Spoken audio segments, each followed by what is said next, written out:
তো hey hello WhatsApp guys, আমি আজকে প্রথমবারের মতো টিপস অ্যান্ড ট্রিক্সের ভিডিও নিয়ে এসেছি। আপনারা মানিয়ে দিবেন, আমার ভয়েস ওভার প্রথমবারের মতো করছি।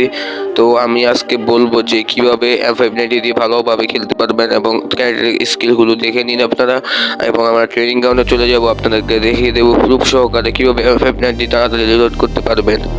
তো আমার ট্রেনিংয়ে ঢুকাচ্ছে না, একটু নেট ইস্যু, তো আপনারা একটু মানিয়ে নেবেন। তো দেখা যাক, আপনারা এই ভিডিওতে 50টা লাইক কমপ্লিট করে দিয়েন। নিউ চ্যানেল গাইস, এই যে গাইস দেখেন আমার ভিডিও কিন্তু অনেক নেট ইস্যু।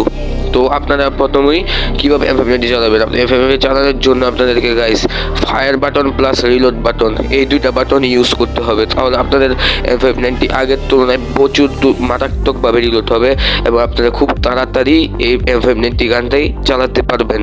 তো আপনাদেরকে দেখা দিচ্ছি যে খুব সহকারে। তো গাইস দেখেন কিভাবে চলছে F590 গানটি, এই কিন্তু পানির মতো চলছে, স্পিডে চলছে গাইস। আর আপনি যদি একজন টুর্নামেন্ট প্লেয়ার হয়ে থাকেন তাহলে কিন্তু এই ভিডিওটি আপনার জন্যে। তো দেখেন আপনারা কীভাবে F590 খুব তাড়াতাড়ি স্মুথভাবে চালাতে পারবেন। এই যে আমার ভিডিওতে দেখতে পাচ্ছেন আপনারা ট্রেনিং গ্রাউন্ডে। তো ভাই এই ভিডিওতে লাইক করে দিয়েন, তাইলে এরকম টিপস অ্যান্ড ট্রিক ভিডিও অবশ্যই পাবেন ইনশাল্লাহ। গাইস দেখেন তাহলে এই যে রিলোড বাটন যদি আপনাদের অফ থাকে তাহলে কিন্তু অন করে নেবেন। আমার কিন্তু অন আছে, তাও আমি আপনাদেরকে দেখানোর সূত্রে দেখিয়ে দিচ্ছি। কুইক রিলোড বাটন অপশনটি আপনারা অন করে রাখবেন। তো দেখেন F590 কি সুন্দরভাবে চলছে, দেখেন ভাই খুব ভালোভাবে চলছে F590 গানটি।